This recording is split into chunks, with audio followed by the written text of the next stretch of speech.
And welcome to another episode of Big Apple Hockey. Our fearless leader, Mark Williams, is not with us today. So manning the ship is yours truly, Mr. John Folkowski, a.k.a. Filk, a.k.a. An assortment of other names, which I probably can't repeat on here right now. Have to get the nameplate up there, show the props. So I will be captaining things today. And my longtime partner going back to the Off the Post show that we were on our previous network, Mr. Anthony LaRocco. What's going on, Filk? Another show. Filk, Mark is en route to Nashville, or if he's already there. Hopefully, he had a safe trip and hopefully has a good time there. But yeah, we'll be running the show for you guys today. We have a lot to talk about, so I'm looking forward to it. And speaking of which, let's get right into everything here. So to start with the week, we will start with the Rangers here. And winning two straight in Montreal and Toronto after going 0-1-1, which was really not a great start to the season, even though the Dallas game looked better. They looked like I don't even know what in Washington, like who did it and ran. And then they come back with a better effort against Dallas, a little bit of a blunder there to end that one. And then Montreal, they find a way to win. And Toronto, I wouldn't call that a good win, but they don't ask you how you win. They ask you how many wins you have at the end of the season, Anthony. So that's true. That's very true. So what were you seeing in Montreal and Toronto? Well, in Montreal and Toronto, I saw a team carried by the Rangers goaltender. I thought Igor Shesterkin was excellent in those two games. I thought the game against Dallas, he was just kind of okay. I mean, I wouldn't say he was good. I wouldn't say he was bad. Kind of like right in that middle ground in between. But in Montreal and Toronto, it was another level, especially the game against Toronto. He really carried the Rangers to victory there. So, kudos on him. But that's what your starting goaltender needs to do every now and then.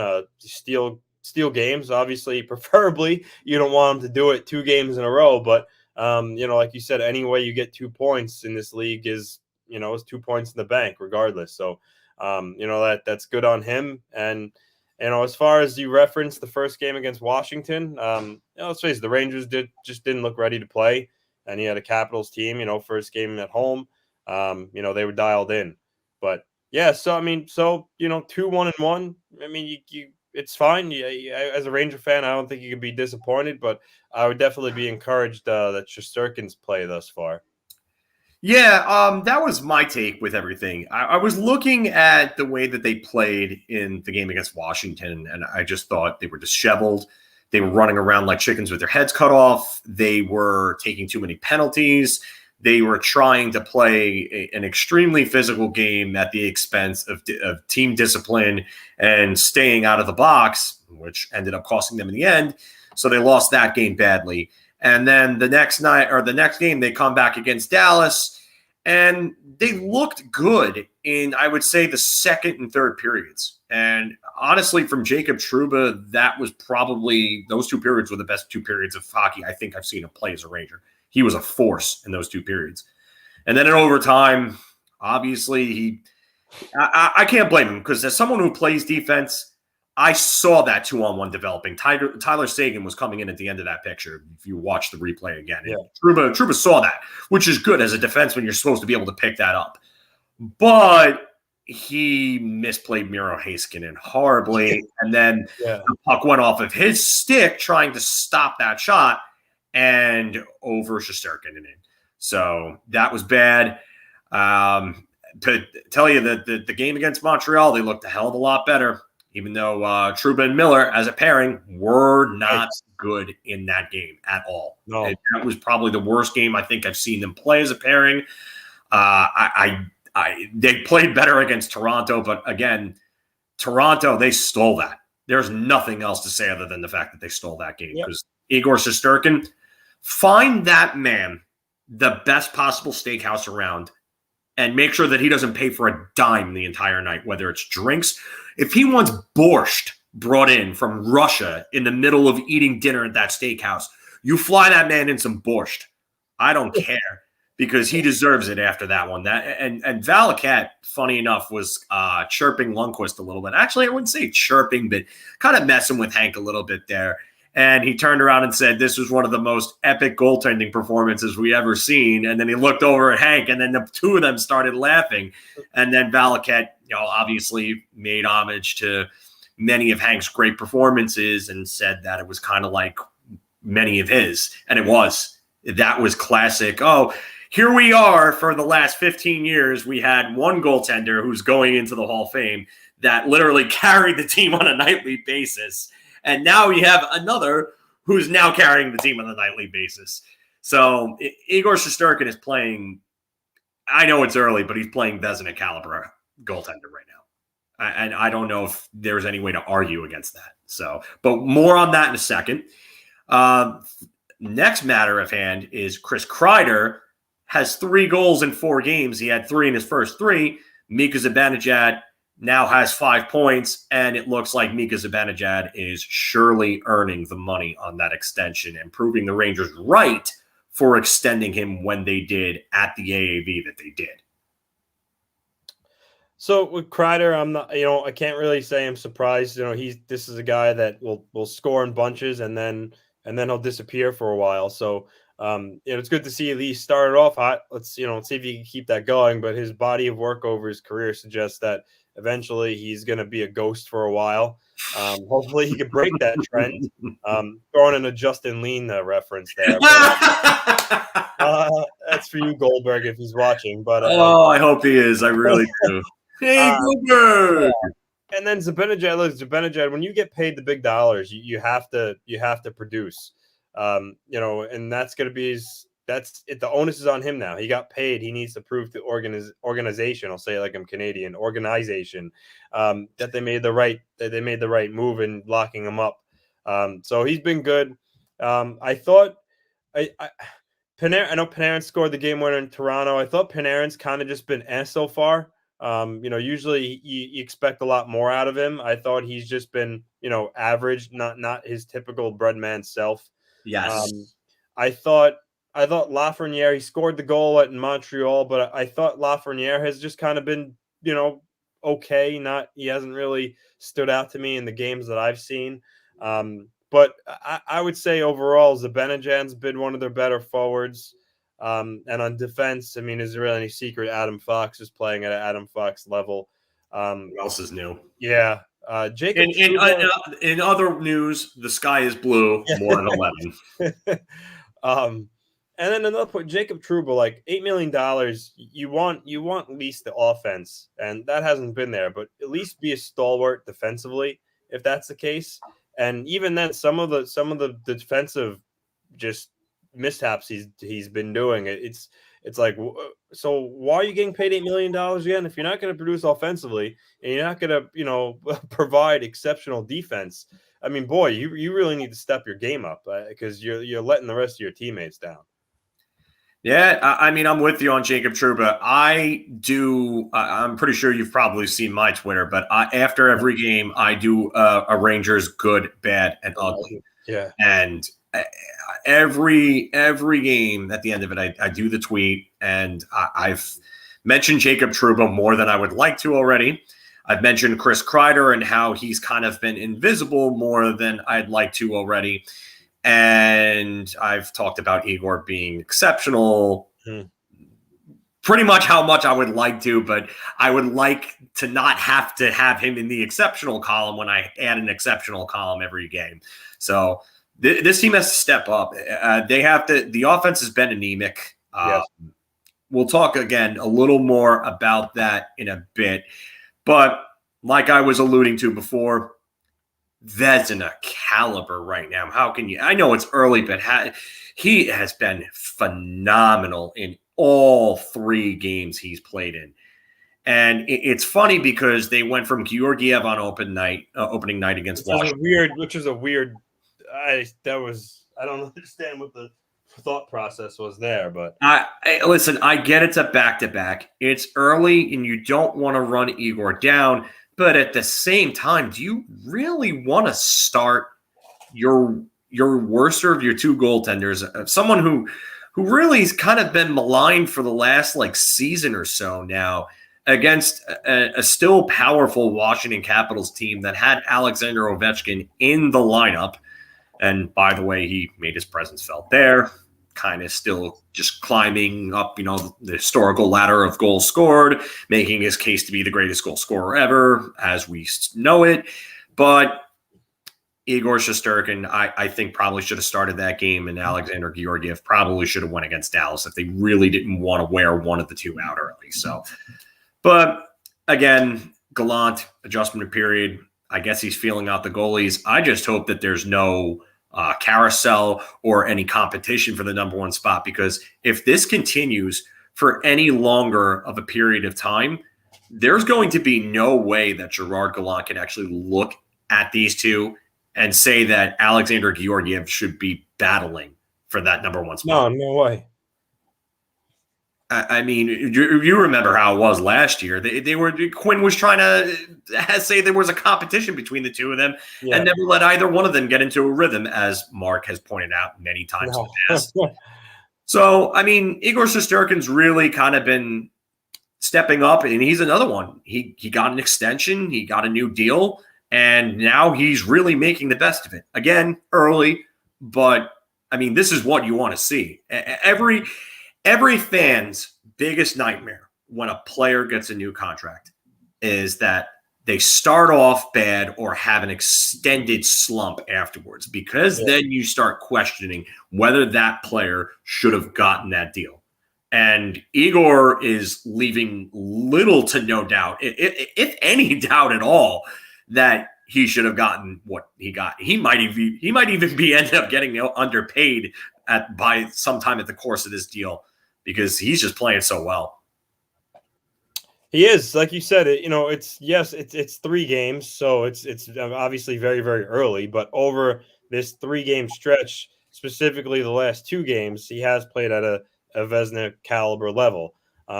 Obviously, sample size. Now let's just see him keep playing to that level as the games go on. But you can't really say anything else that other than he was really, really good the last 2 games. So good on him, and hopefully for the Rangers' sake, he keeps playing that way. With the caveat, you don't want to have your goaltender play at this level to win. So the Rangers' offense is going to need to step up in the next couple of seasons as the season ramps up. Totally agree on that last part, and that's a good segue in here, or into our next part. What's gone right and what's gone wrong with this team? Well, I mean, from my perspective, what's gone right is, Zibanejad, your best players, maybe with your best players are being your best players, maybe with the exception of Panarin, but Zibanejad's playing well. Obviously, Adam Fox is playing well. Igor's playing well, so that's all good. I mean, what's gone wrong? I guess you can maybe say the offense, and the play of Jacob Trouba, Keandre Miller. I would say that's gone wrong. They need to be better, because we all know Nemeth and Tenori aren't very good. So that means, and Lundqvist is still a kid, still feeling it out. So that means you're relying on Lindgren and Fox, and you can't rely on one pair to have success in the National Hockey League. So Trouba and Miller are going to have to get their act together. There's no 2 ways about it. I'm pretty much on board with everything you said here. In terms of what's gone right for me, Igor's the biggest part. I mean, he's just, like I said, he's been phenomenal. Mika has really earned his contract so far, and he had a monster game against Montreal. He had the assist on the Lafreniere goal, had a goal of his own. And you know what? Mika's been getting points. He's been getting points. Panarin, I have to put him under the meh category right now, because he found a way to get that overtime winner against Toronto, and he needed that more than anything. something looks off. I can't put a finger on it, but something really looks off. And I will say, to his credit, though, that FIlip doesn't look like he's really a fit at center. And not having Kakko and having another competent top six player on his line kind of drags him down. But the fact that he's got, I think 3 points or 4 points in 4 games, something like that, despite what's been going on with this team, I got to give Panarin credit there. Obviously, Adam Fox is Adam Fox. I don't need to say anything more there. There's really nothing else left to say. I made the comparison. He's like using Bo Jackson in Tecmo Bowl. Like he's a cheat code.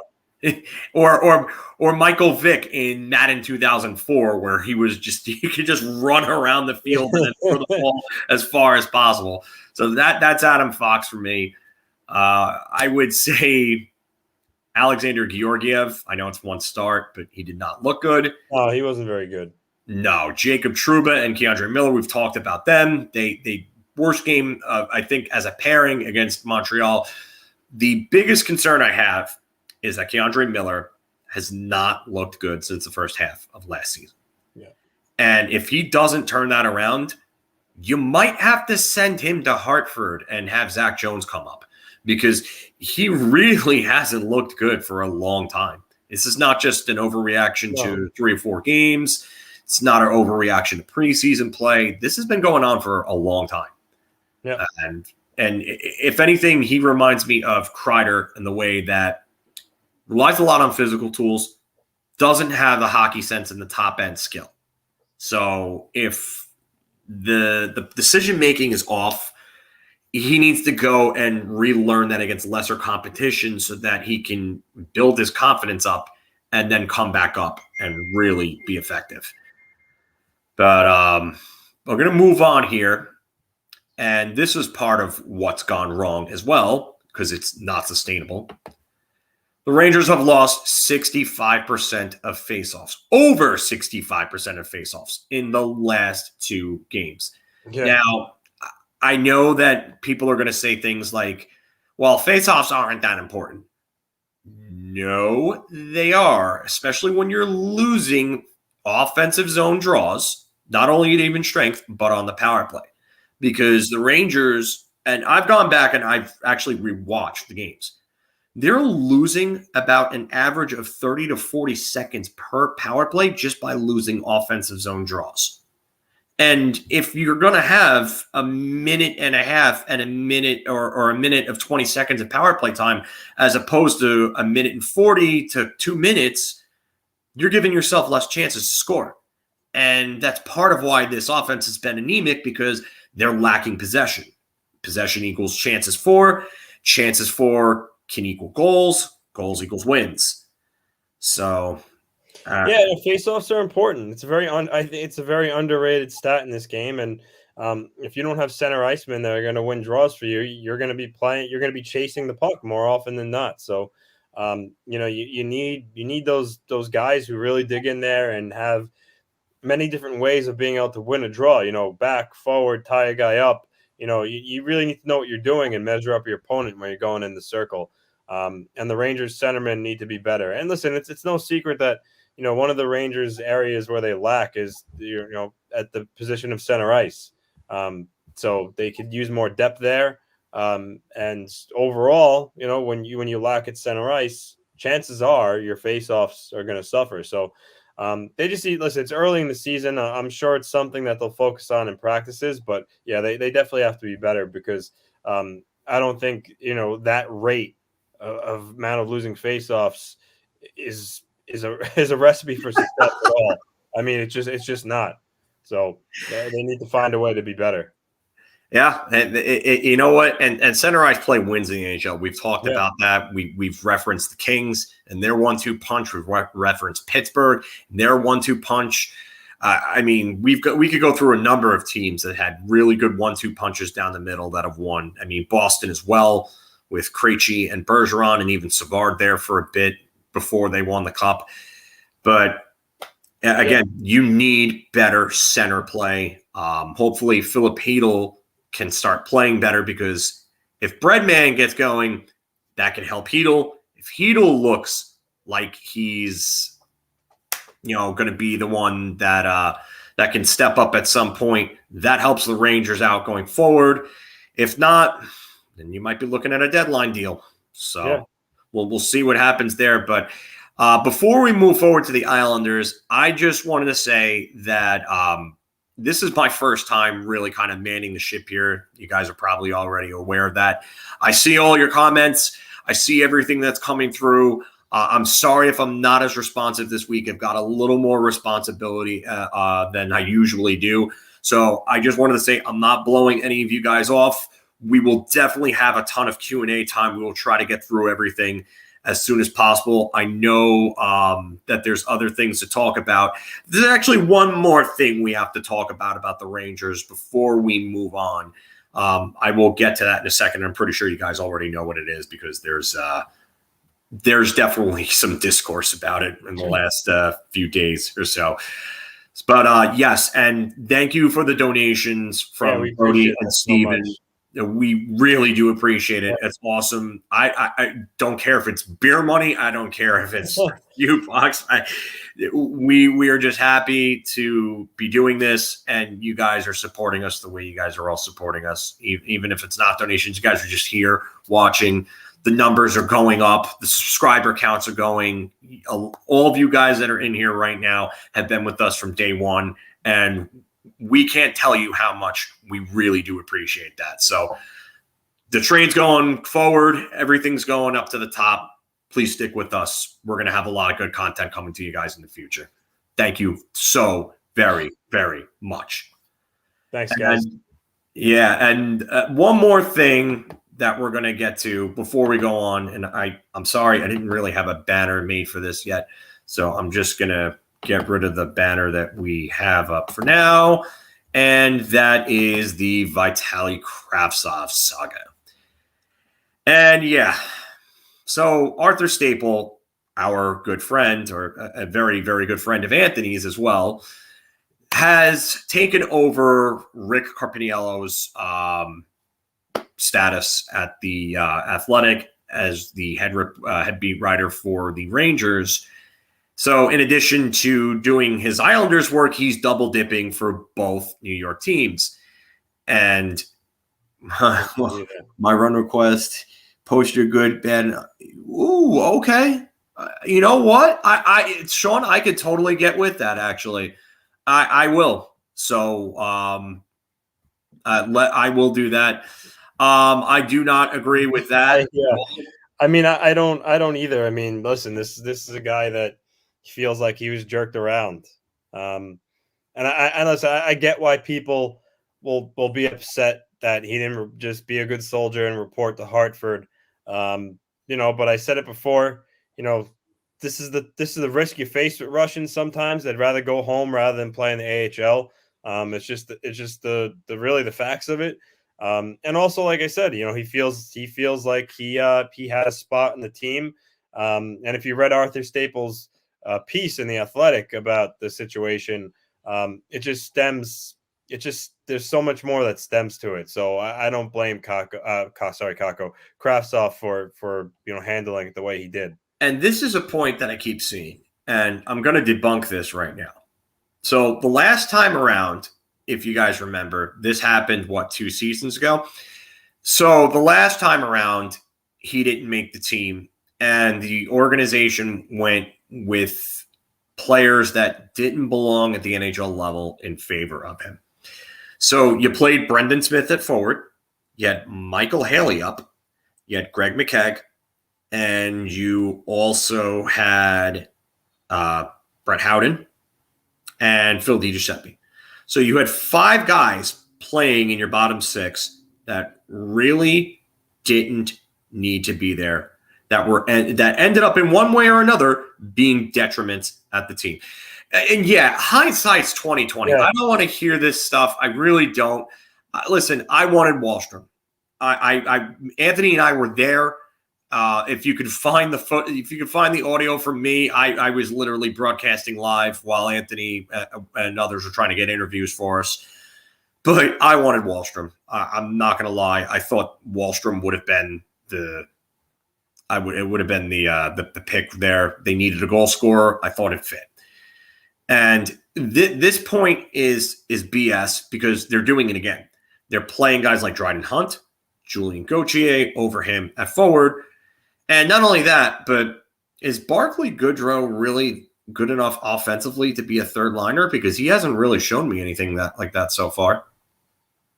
I mean, have you seen anything from Barclay Goodrow that would justify him having a third line spot over Vitaly Kravtsov, Anthony?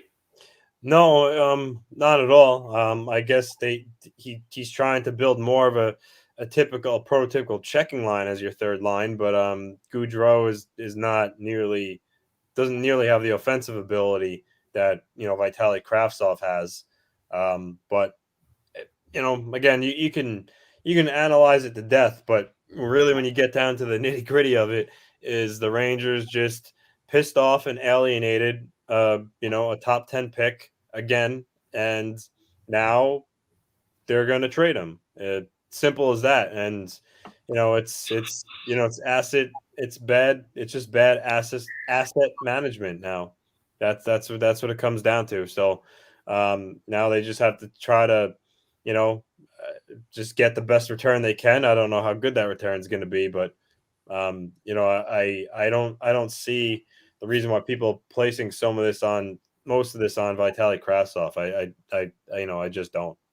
I will say that Vitaly Kravtsov is definitely not free of blame. He should have taken the assignment. My mentality, what I would have done is I would have went down there and I would have played my ass off to the point where I'd go full John Cena on them. I'm untouchable, but I'm forcing you to feel me. Word life, basic thugonomics. Yes, I dropped another wrestling reference. Deal with it. But that's what I would have done if I was Vitaly Kravtsov. I would have went down there and I would have just absolutely forced them. I would have forced the issue. I would have put it on them to say, hey, you got to call me up because you need me and I'm producing like crazy down here. I really, honestly, I think they've mishandled it. I think Kravtsov is to blame for part of it. But if you read the piece in Athletic, you would see that there's issues between them. So I don't see how you can blame Vitaly Kravtsov at all. And no, you can't see me, buddy. You can't, because I'm John Cena. And that's what Vitaly Kravtsov would have done, or should have done, I should say. That's what I would have done. But the problem is that Chris Drury has gone and made this a personal thing, like how Kevin Adams made the Jack Eichel saga a personal thing. And what happens when you make business personal like that? Things get screwed up. As a professional sports team executive, you're supposed to be able to put your emotions and feelings aside, and you're supposed to be able to conduct business and handle different types of personalities to the point where you optimize functionality for the business, for the organization. And this front office, in two different regimes so far, or maybe not two different regimes, but one person has been involved in both instances. Actually, in all three. Actually, he's been involved in 3 of the big 5 instances, and that's Chris Drury. And Chris Drury is not off to a good start with this organization.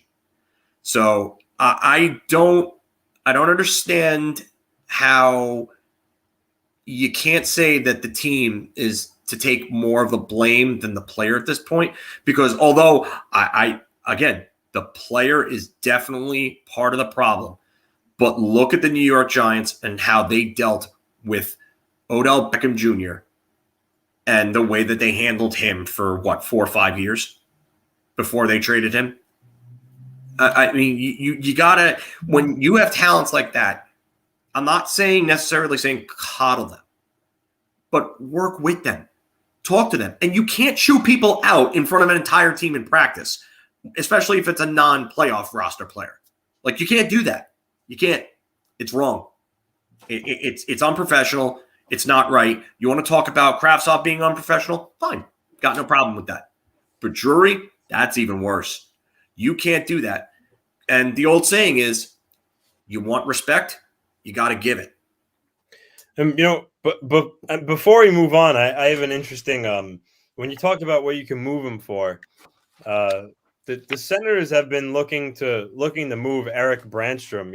He was the centerpiece of the Mark Stone trade. High draft pick, and Brandstrom. I don't know why they're looking to move him, but the guy last year had 13 points in 30 games as a defenseman on a bad Senators team. I think that's pretty good. So, and he's a left side defense.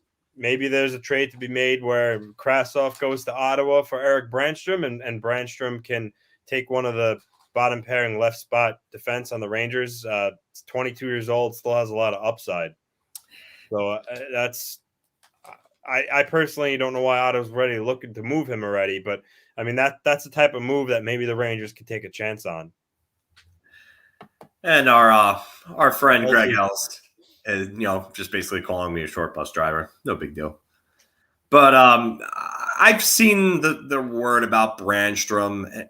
Do the Rangers really need another defenseman at this point? That's the problem.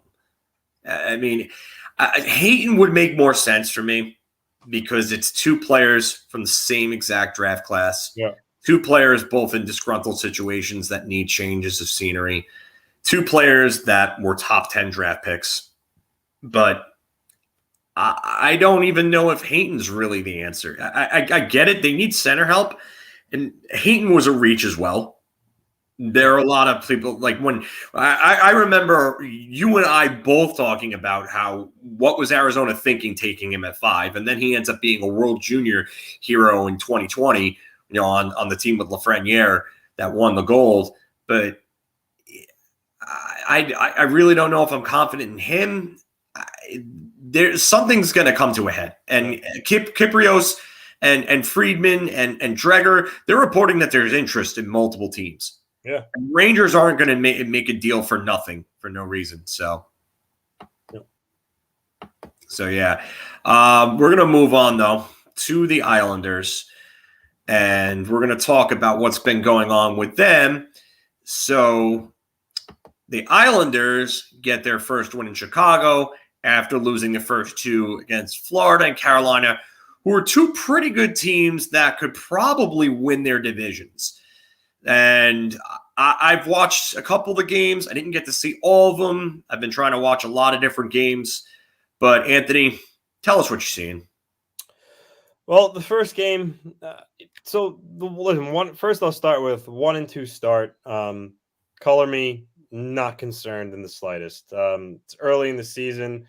And actually, there was a stat thrown out that since Trotz took over, the Islanders' starts have been 3 and 4, 1 and 3, 2 and 3.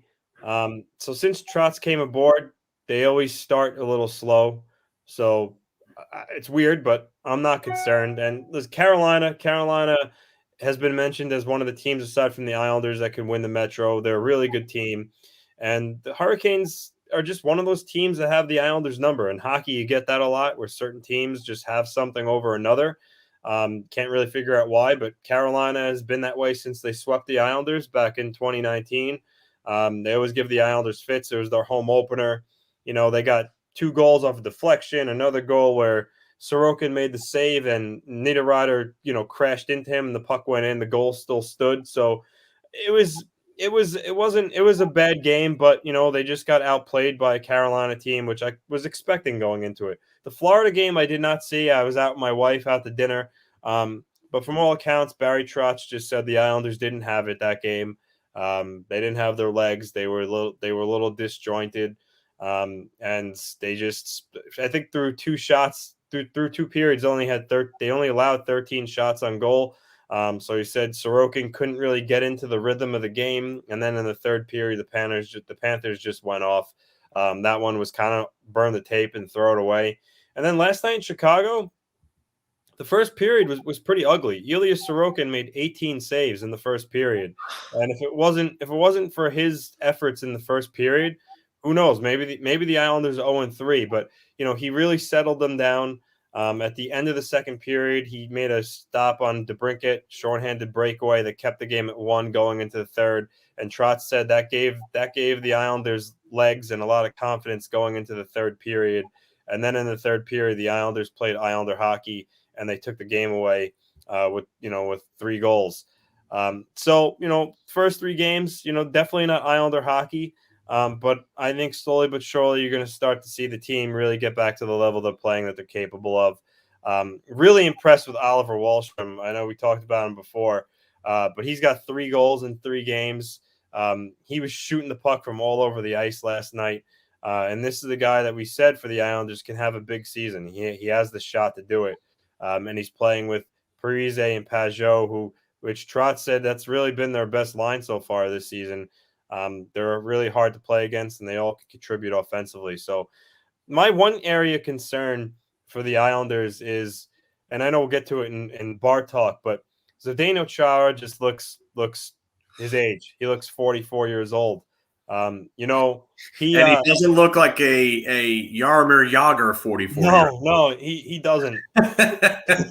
The thing about him is he's still a force in front of the net. He's big, so he could still move people out along the walls and his reach, so his penalty kill. But it's his foot speed. So in 5-on-5 situations, players just beating him wide to the right, and it's clear to see. And that's why I'm not ready to throw in the towel on him yet. It's 3 games into the season. I'm going to give him some time, but at right now, I haven't really been impressed with the way he looks. And then on the other side, Andy Green, he's been a good acquisition since the Islanders acquired him, a good bottom pair defenseman. But he looks another year older as well. And so that's the issue. I mean, the Islanders have 2, as we mentioned before, one of the best pairings, if not the best shutdown defense pair in the league, in Pelech and Pullock. And last night, Trotz broke them up because the current pairings as it stands with Green and Chara in the minutes, I guess he wanted to try something new, and he was breaking them up and trying out different situations. So, eventually, Oh my God. eventually, I would like to see Sebastian Aho get a shot. He's fast and he can move the puck in place of Andy Green. I think right now they could use a guy like that to help skate the puck out of the zone when they're in harm. But that's really the only worry I have. Again, the 1 and 2 start, it's 3 games. I'm not concerned about it. They played more like themselves in the third period last night. And I think as the season moves on here, which they've done in previous years where they started slow, they'll get on a run. So you're not concerned about the record, but are you concerned about the defense overall as a whole? Yeah, like I just said, I'm not. I have my concerns about the sustainability of Chara and Green over 82 games.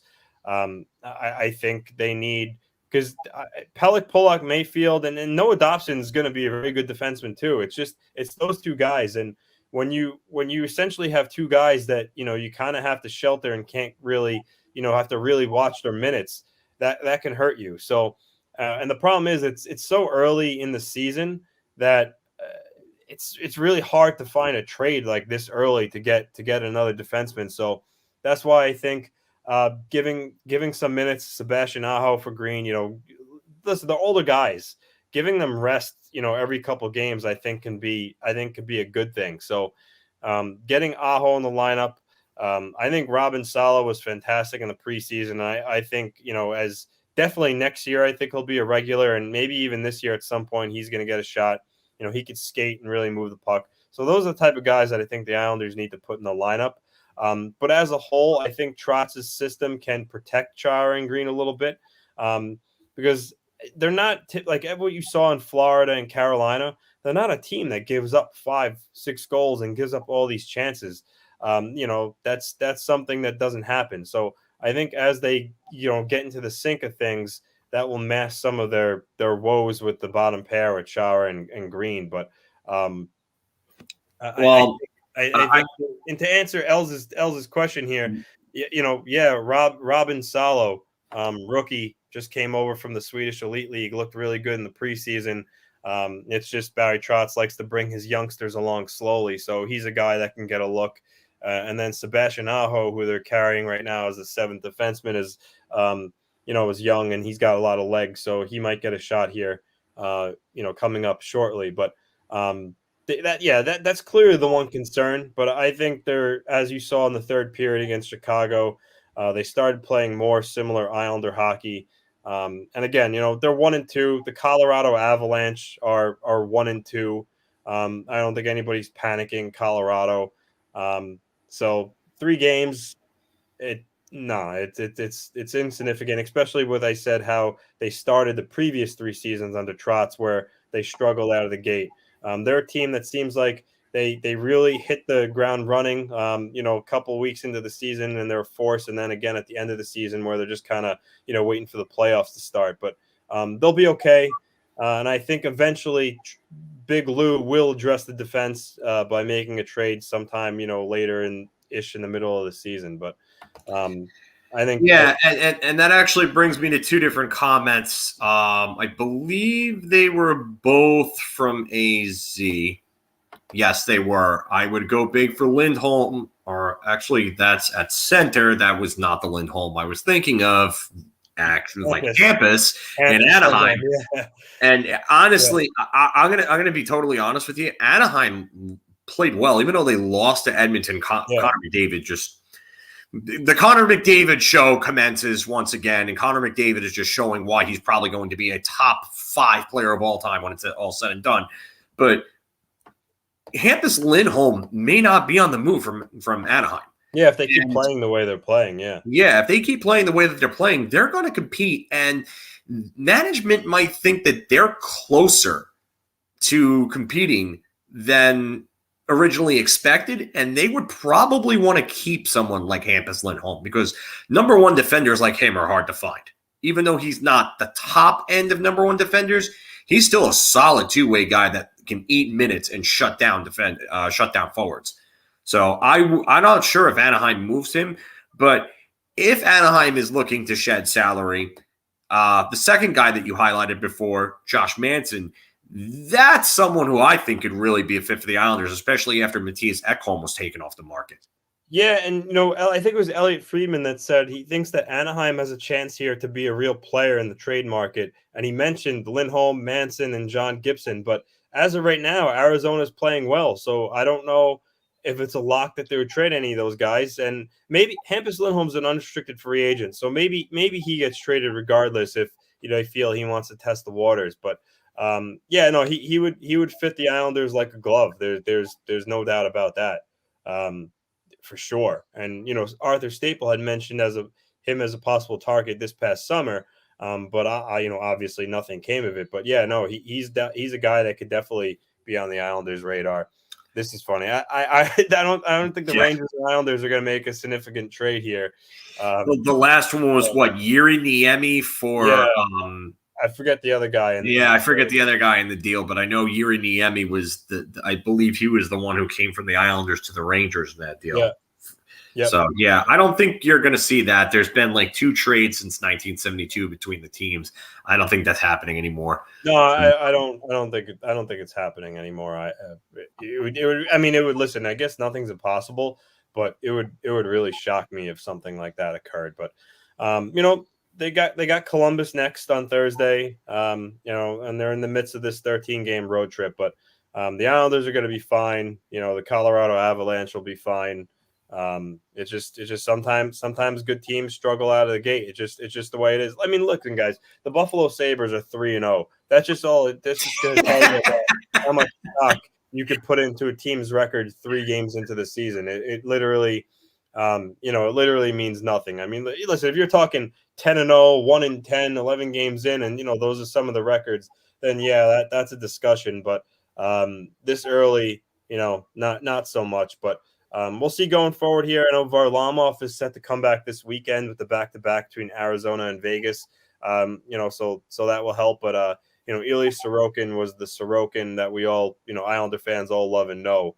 last night. He was outstanding, 39 saves, and he lost the shutout with 26 seconds left. And Barry Trotz in his post game said one of the reasons why he challenged that goal was because he thought Sorokin deserved the shutout, and I guess he just wanted to at least try one last ditch effort to preserve it. But the Islanders had a little bit of a lapse there very late, but he definitely deserves a shutout, and I thought he was fantastic last night.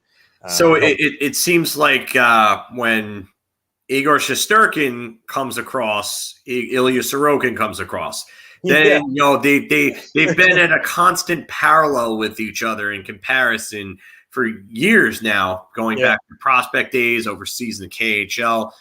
And then this season, to start off, Igor starts off like a bat out of hell.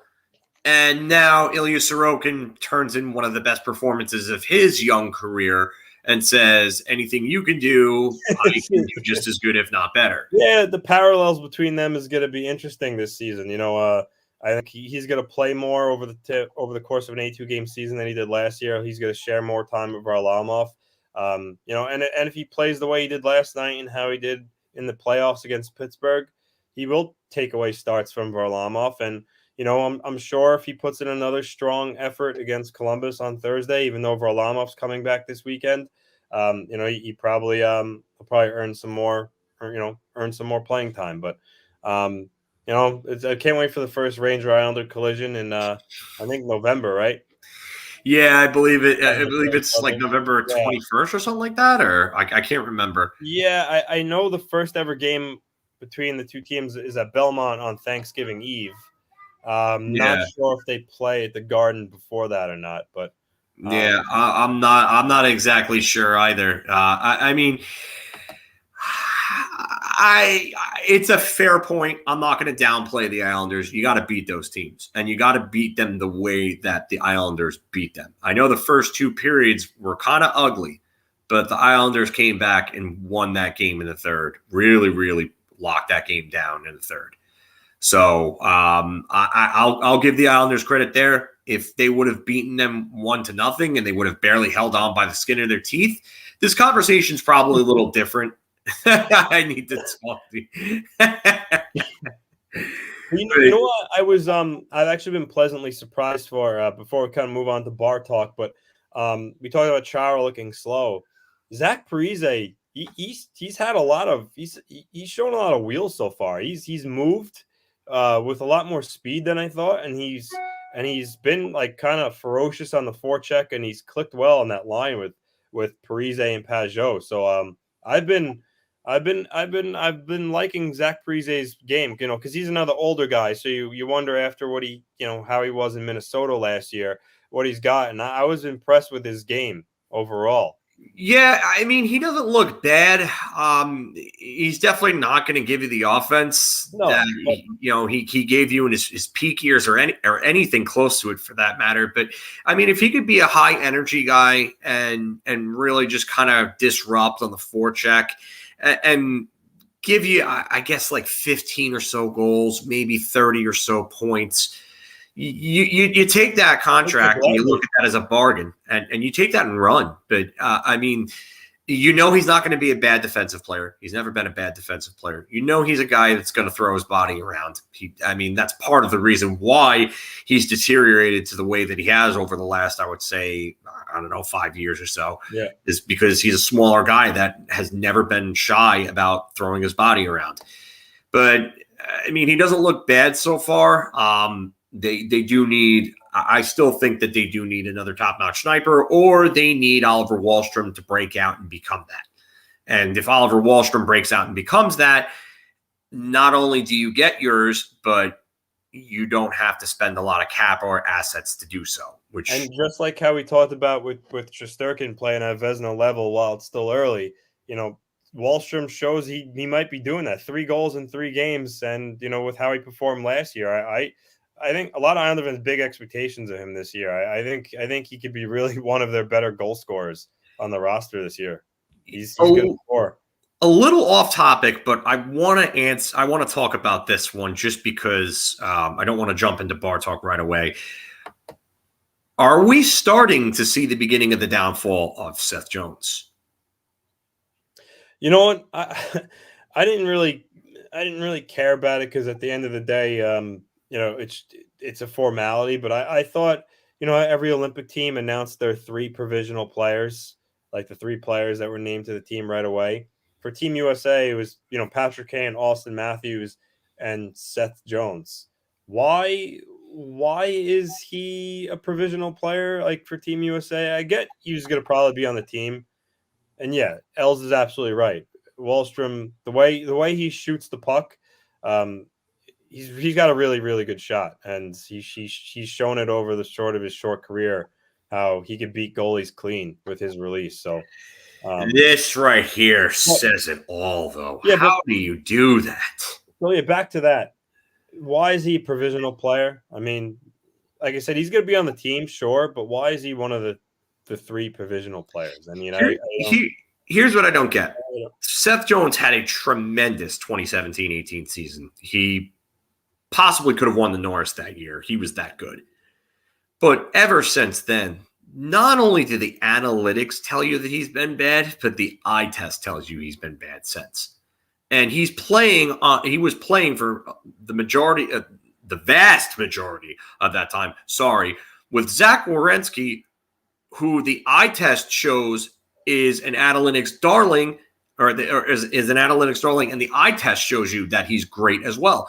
So why is it that Seth Jones, with one of the better defensemen in the entire NHL, can play so bad on the same pairing when they practically played almost every second of their time together? It doesn't make any sense to me. Well, I could tell you, isn't Stan Bowman the general manager of Team USA? And there you go. Yes. It's like nepotism. It's basically like nepotism.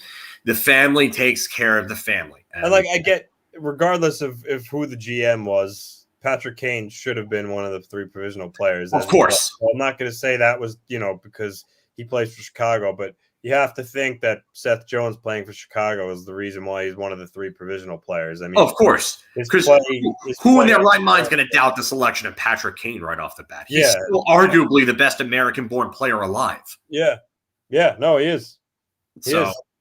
I mean, when it comes down to it at the end of the day, Patrick Kane's probably going to finish with 1,500 points, and he's going to be regarded as arguably the best American-born player ever. Yeah. So I have no problem with that. He still has a ton left in the tank, and he will be an effective NHL player for a very, very long time. Yep. So I have no problem with that. But speaking of which, we're going to move on to bar talk. We've got some interesting topics here for you today. So let's get into that.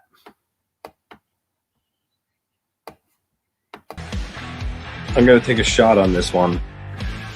I'm going to say beer.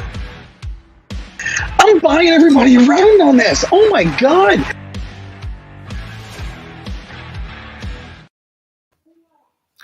All right. So welcome back to Big Apple Hockey. I almost said it. Ha ha ha ha ha. Didn't though. So yeah, welcome back to Big Apple Hockey. We are going to do bar talk. You know what time it is. So this is where we gauge our confidence on various NHL topics by our choice of drinks. You're not confident in something? Take a shot. You want JMO? We got JMO for you. You want a beer? Stella, Michelob, Corona, Bud Light, whatever. We got beers for you. And if you're feeling happy, you're feeling generous, you love it, you're confident in it, you think it's going to happen for sure, buy everybody around. So let's start off. Adam Fox's next contract will be a bargain compared to Charlie McAvoy's. Well, Charlie McAvoy got what, $9.5 million? $9.5 million per year. And I said he doesn't really have, in my opinion, he didn't really have the offensive numbers to garner that contract. But it's with Cale Makar got McAvoy. You saw what Werenski got, Darnell Nurse.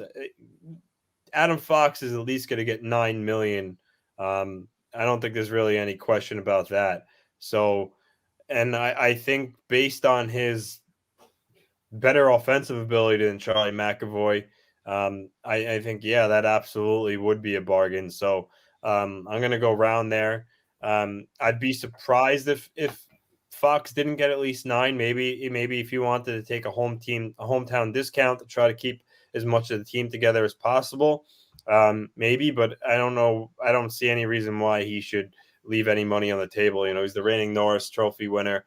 And he knows how important he is to the Rangers. There's no question about that. And I think he'll definitely use that.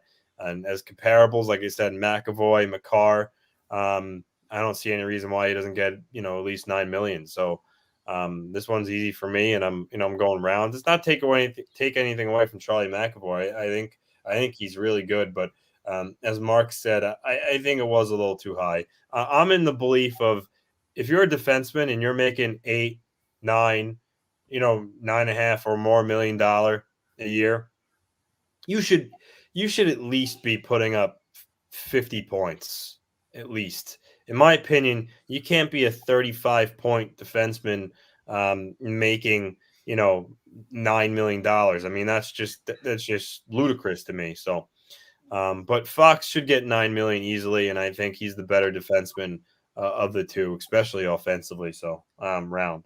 Here's the caveat with that, and I'll play devil's advocate. To be fair, Charlie McAvoy was on pace for almost 50 points last year. And Charlie McAvoy is not somebody who's going to get you a ton of goals. I don't think he's ever had a double-digit goal-scoring season. He's a good puck mover, but he's not an elite one. He's a great skater, but again, not like an elite one to the point where he's skating around people like a Cale Makar or someone like that.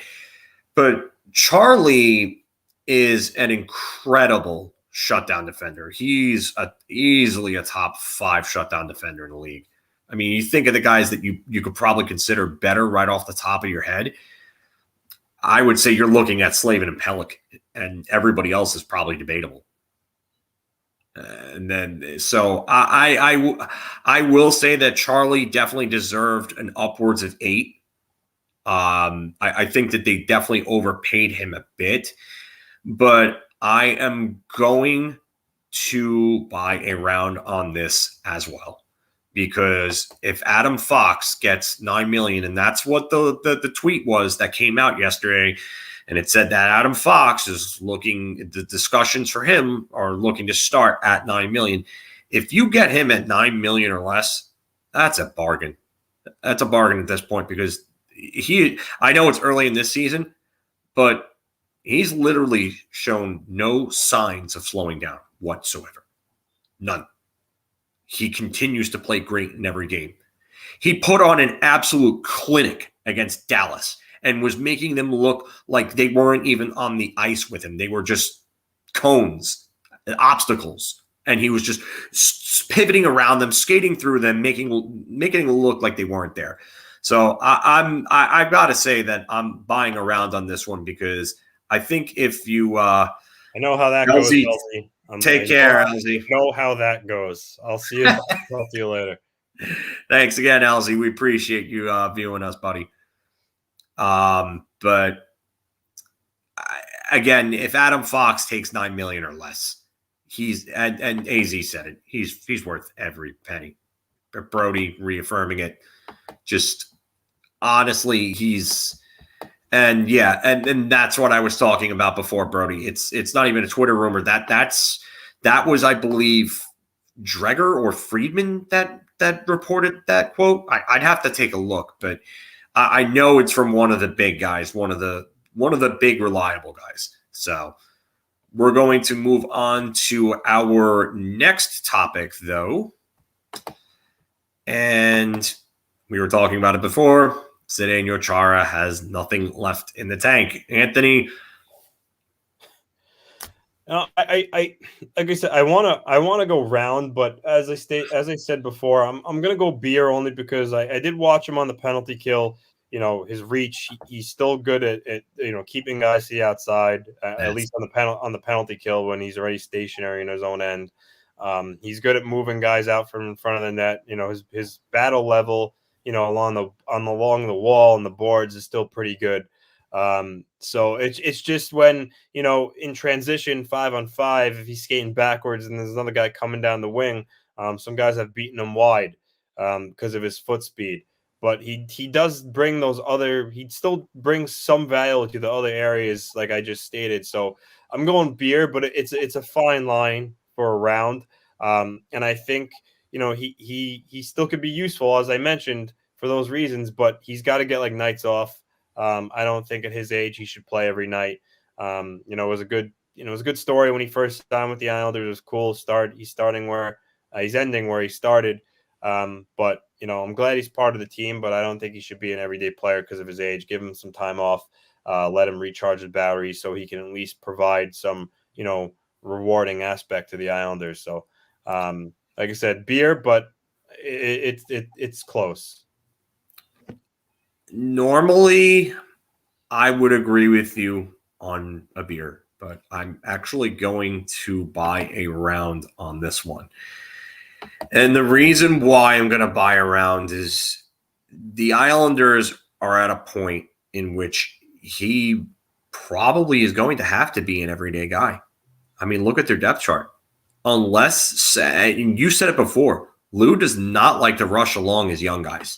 So are we really going to see Salo come in and take those minutes? Are we really going to see Sebastian Aho come in and take those minutes? And if they don't succeed right off the bat, then he's going to continue to have to rely on Chara, who you're right about. He can't play every game. He's got to have games off. I mean, he's clearly starting to look his age. And like I said before, he is not a Jaromir Jagr 44. He is probably should have been done 44, if you ask me. And I know, there's no Ranger fan bias in this. I'm telling you right now, your mind tells you can do something, but your body tells you that you can do another. And he's had a long, illustrious career. He's a Hall of Famer for sure, first ballot. Yeah. And then, the thing about him is too, it's not like he's like for his age, the guy's insanely in shape. He's a guy that's known to take care of his body, and he's like I said, he's still a specimen. But sometimes you could be in great physical shape, and sometimes your legs still go, especially at that size and that age. It's a shame, but I'm with Rick on this one. I mean, he definitely has the smarts for the game still. That reach will always help him. I mean, can he be a guy that you shelter really in type of like a third pairing / penalty killing role? Yeah. Sure. But the problem is the Islanders don't have the pieces right now to put him in that role. So he's got to play above his station when you think about it, no? Well, yeah, I mean he's paired with Dobson, which is, I get it, helping the young guy out, but the thing about it is, you're right, because Chara's on the left side, but the guy who's below him on the left side is Andy Green, another old guy. So you're right, they don't have that other guy to to do it. But yeah, you're right, he does, like you mentioned and I mentioned, he has those capabilities still, his reach and his ability on the penalty kill and his strength to move people in front of the net. But and again, that's why I'm saying Beer not round, because like he still can be helpful in that role. But I am afraid at his age, if they play him every day, he's going to get even more burnt out. Yeah, and that's really why I'm saying round, is because they're going to have to at this point, unless they make a deal to address that. And I don't know what options are going to be available. No one's really going to look to make a trade right now unless it's an offer that they can't refuse. And if that's the case, then Lou would probably have to give up more than he would like to get that done. And Lou's shrewd. So he's not going to make that move right now or anytime soon. And no team should, because it's early. Yeah. But it's definitely something to be concerned about going forward. And we will go on to our next topic. Across the river, Jack Hughes will have a huge year. I'll start this one off. And I am going to go with a round. And 3 rounds in a row for you. What's up? 3 rounds in a row for you. This one was not my doing. This was Mark's doing. But I have been saying this for a while. I'm sticking with it. Jack Hughes is he's going to be a really good player. And to me, I think he ends up being somewhere around what Matt Barzal is. Both great skaters, both great playmakers, both guys who could probably benefit from shooting the puck a little more and having better shots. But they're both extremely talented, and Jack Hughes is eventually going to be a lot harder to knock off the puck, just like Matt Barzal is. So I will definitely say around there. He's already showing it, but he looked like he was showing signs of it last year. I think with the improved team around him, not that it's a greatly improved team, but they do have assets coming up that will help them obviously going forward. I'm gonna say round here. So, if you asked me this yesterday, I would have said round, but I'm saying beer only because of his injury yesterday. When you saw him skate off, his one shoulder he was favoring it. It was kind of hunched over and lower than the other. Yeah, I don't know what the outlook yet is, but he didn't return and it didn't look very good. So obviously, if he's out for any stretch of time, that might affect his ability to have a huge year. But yeah, the kid has all the goods to break out, and I've been a proponent of saying that too. But I'm afraid what his potential this injury could have been might do to him. But there's no doubt he's immensely talented, and not before long he's going to be one of the top players in the league. But I'm just pausing on the round based on what his injury possibly might have been last night. I think he comes back, and I think he's gonna be all right. I mean, you got to remember Connor McDavid had that shoulder/clavicle injury in his rookie year, and he came back and he just picked up right where he left off. And I'm not saying Jack Hughes is Connor McDavid, but when you're at a skill level that high and you're drafted number 1 overall for a reason, like Jack Hughes was, I think he's going to be all right. If it's a long-term nagging issue, then yeah, we might be looking at a problem there. Well, they might be looking at a problem there, I should say. But I think Jack Hughes will be just fine when it's all said and done. Hopefully, for the Devils' sake, he's not out too long because, like you said, that could put a damper on things. So we're going to go on to the next topic here. The Montreal Canadiens are in serious trouble. Floor is yours. I'm going to go beer. Like I said earlier, it's early in the season. At 0-4, believe me, it's certainly not good. I know Marc Bergeron had a press conference today, and he acknowledged that one of the reasons why he was having a press conference already is because despite it's early, obviously they're in a market in Montreal where the coverage and everything is insane. But I think they do have their issues. Carey Price is out. Shea Weber, he's probably not going to ever play again. And Price, more specifically, is a huge loss. I mean, that's a tremendous loss. And you can see it's affecting them. I know we really said, based on how they were in the All-Canadian division last year, that things were, not particularly that Run and gun hockey. But now they're in the Atlantic. I think they're gonna have a lot of competition. So 0-4 is digging them a hole. But again, it is only 4 games. It is still real early. But it's definitely not a way you want to start. But it's not catastrophic yet. So that's why it's not a round for me. It's just a beer. I'm going 4 in a row. I'm buying around on this one too. And I know it's early, but you laid out why I'm going with a round. You stated that the losses of players like Carey Price and Shea Weber, and I think it's just too much to overcome. Jake Allen's been decent, but Carey Price is still Carey Price. No matter how overrated he may be by the Canadian media, he's still Carey Price, and he's still significantly better than Jake Allen. Like it's like here to like here. that's how much better Carey Price is. Shea Weber is on the probably entering the twilight of his career at that age, but he's still a very good defender that helps out this team. And you saw that in the playoffs. So I think the record isn't really why they're in serious trouble. It's the way that they're losing these games. They're just getting blown out. Honestly, aside from the Ranger game, they haven't looked good in any of the games. And the Rangers have been an up and down team so far. So if the Montreal Canadiens can't pull it together and beat a team that's up and down like the Rangers that have their own problems, their own injuries, their own inconsistencies, it's not saying a lot of good for them. So I'm definitely taking a dump on the Rangers here. Hi, lifelong devoted Ranger fan. Gonna be honest with you. Gonna be brutally honest.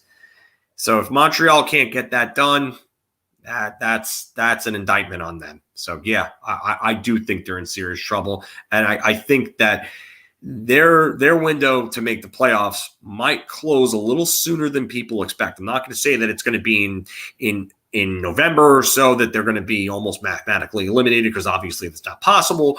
But this team does not look good, and honestly, I think by December, January, you might hear more rumors about them looking to sell off. So, gonna move on to the next topic. Goaltending will be Philadelphia's Achilles heel. I'm gonna go round on this. Carter Hart, he was not good in that game against Vancouver. I think this is a guy that, for them to be good, he needs to really elevate his game to what people thought he would be, when he got drafted. And if he has a season like he did last year, it's absolutely going to be their Achilles heel, because they're going to lose more games than they win. Yeah, I just, you know what? It's carried over. I know it's early, but it's carried over. It doesn't look right, and it doesn't look good for Philadelphia. They're going to have to get their situation sorted out in goal, because if this is something that's going to carry on and Carter Hart's not going to get back to where he was a couple of years back, then that's a big problem for them going forward, because who's their goaltending depth behind Carter Hart? Alex Lyon? Martin Jones. I mean, but what prospects did they have that are really going to come out? I don't really think really much of anyone of significance, at least to my knowledge. It's not like they have a Devin Levi like Buffalo does after getting him from Florida for Sam Reinhart. It's not like they have a Spencer Knight ready to come up behind Carter Hart or anything like that. Actually, just people showing some friendly concern for you, Anthony. I mean, Goodfellas, speaking of which, was on before. I think it was AMC that it was on. So but this kind of sums it up from Brody. They can't ever shake the revolving door. It just seems like it's one goalie after another. They can't figure it out. Do you think it's the goaltending coach that they have there, or do you think they're missing on every pick that they make in goalies, because they haven't really brought along a good goaltender that's lasted in the NHL? Again, this is going to discount guys like Czechmanek and Niittymaki, who were okay for a minute, but they haven't really had a real goaltender since Ron Hextall. Well, yeah, I mean, I guess you could say so. Bobrovsky was a flyer, and he developed into obviously a good goaltender. He's won 2 Vezina trophies, but he didn't do it in Philly. No, he didn't do it in Philly. I mean, I can't say it's the goaltending coach, because it's been going on for so long. I just think they just miss on goalies and make bad decisions, and I feel bad for him, but. Oh, wait. So you mean how kind of like the Rangers haven't been able to draft a 60-point forward that stayed with them since Tony Amonte then, right? Ooh, not a good look, Chris Drury. So again, though, it's early, so I got to give Carter Hart some time. But it's definitely a valid conversation. And if he doesn't bounce back, the Flyers are in trouble. And I love how Mark actually waved to me while watching this. That's Yeah. amazing. Mark, I'm doing okay with it. I had to tell everybody that they had to just bear with me for a second. And I apologize for being slow and a little short on the comment interaction there. But we're going to go on to our next topic here. And lo and behold, look who's at the center of controversy again. Nikita Kucherov's injury will prevent Tampa Bay from winning the Atlantic Division. I'm going to start this one off, and I'm going to buy everybody a round. Looks like Philk is feeling generous today. This is bad enough because Florida looks like they're the improved team with a ton of depth. We know Tampa's got the championship panel. They've got the pedigree. I think that they are probably on a little bit of a downtrend, Tampa. I think that if they can make some moves at the deadline, they can win the division. But now that this has happened, I don't see how that works. Unless they're somehow going to just come out of nowhere, and I'm going to have to use the Jackie Chan meme where he's just like this because they come out somehow and get Jack Eichel. Which I'm not saying it's going to happen. I don't think that's going to happen at all. I think it's even less likely that they get them than the Rangers. But Tampa somehow pulls a heel move and makes some shocking move and somehow gets somebody. But Florida is just too good. If Ekblad's not out for a serious amount of time and they go out and get a defender at the deadline, I think they're winning that division, and I just think this Kucherov injury, we don't know how long he's going to be out for, is just really going to stop them from doing that. So I'm going round just because of how good Florida is this year. They lost their whole third line that was so good for them last year. They're a different team without them, those three guys, and now when you minus Kucherov from the lineup too, they're just simply not as good as they were last year. And again, with Florida being better, Toronto still being Toronto, a regular season team, the Bruins still hanging around. I don't see how they'll win the Atlantic Division with Kucherov out for an extended period of time. Yeah, I don't see it. If this was any other year and Florida was still one of those teams where you just thought that they didn't have the depth to do it, okay, at that point. Toronto could be a problem, especially if they go out and they finally get the pieces that they need.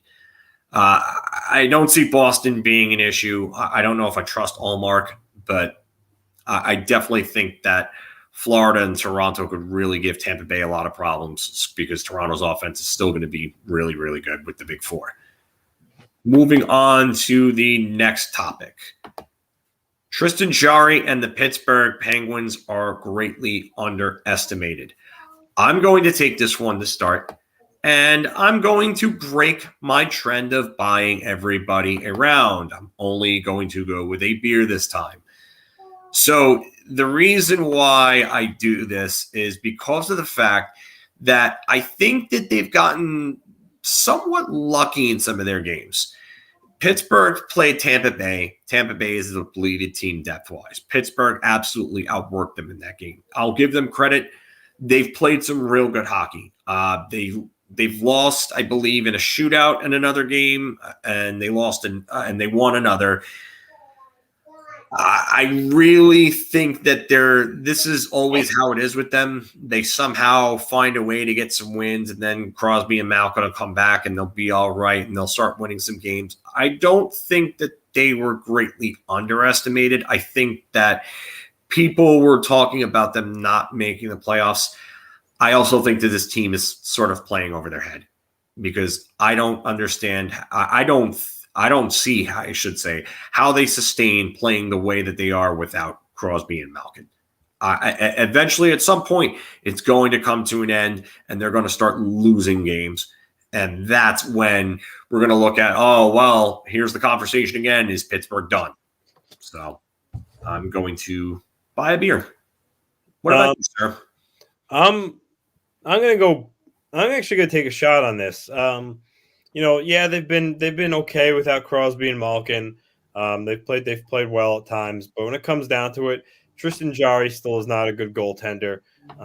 Denton Heinen actually scored a couple times for them. I don't really think he was, a great addition, or at least a downgrade from McCann and Tanev. But he's played okay for the first couple of games of the season. But I really don't think over a long stretch of time he's someone that they could really rely on. Jeff Carter's 36 years old. And really all circles back to Tristan Jarry. I don't think he's that good.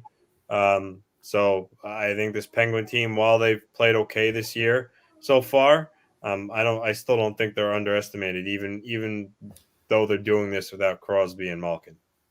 Yeah, I'm with you there. I think that there's a certain point where I think it's a little too early, I should say, to ask this question. And again, I try not to put too much stock into things that are going on right now at this very moment, because of the fact that you have situations where you have a team like Buffalo that's somehow 3-0.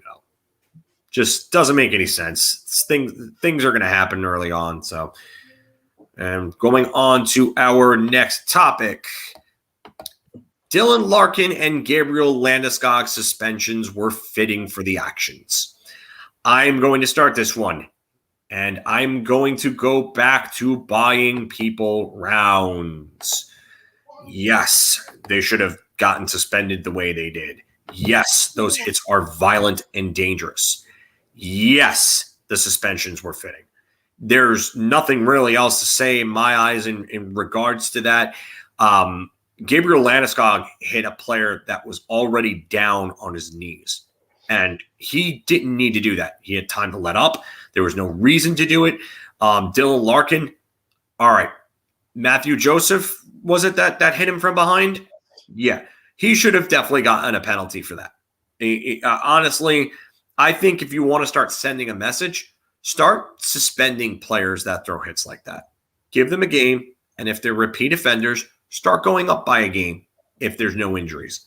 And I get it. I don't like calling to an injury, but if you check someone from behind and they get up and you check them in a very, very dangerous position, how about we stop slapping guys on the wrists and really start handing out some punishments so that they stop doing these things? Because it seems like the only time that they stop doing it is when you hit them in the wallet, where it really hurts. So for me, I've got to buy around on this. What about you, Anth? I'm buying around too.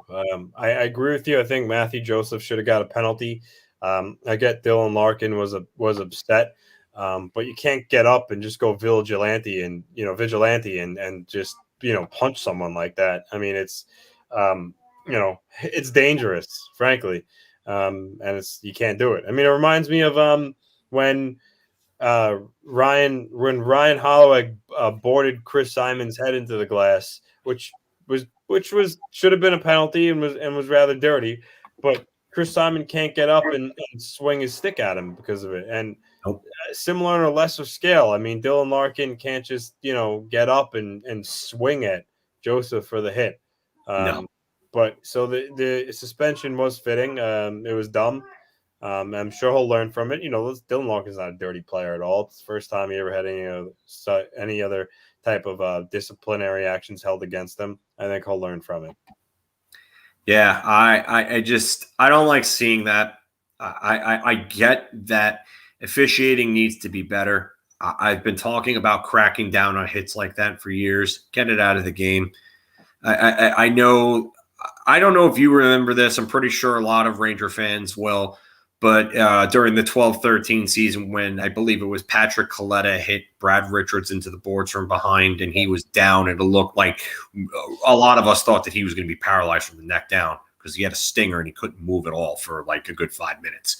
He ended up, leaving the game, and he was all right in the end. But, I mean, that was really, when you think about it and you look back on it, that was probably the moment where you realize that Richards was in the twilight of his career. It was that moment. But we got a couple more topics left here. First one being Drew Doughty is right about Kirill Kaprizov. And to put this in, or to give the context, I should say, is that Drew Doughty went off and said that Kirill Kaprizov is overpaid for 50 games worth of hockey and that he shouldn't have gotten the deal that he got. So, Anthony, I'll let you start off with this one. Shot. Kirill Kaprizov is I think is already an elite player.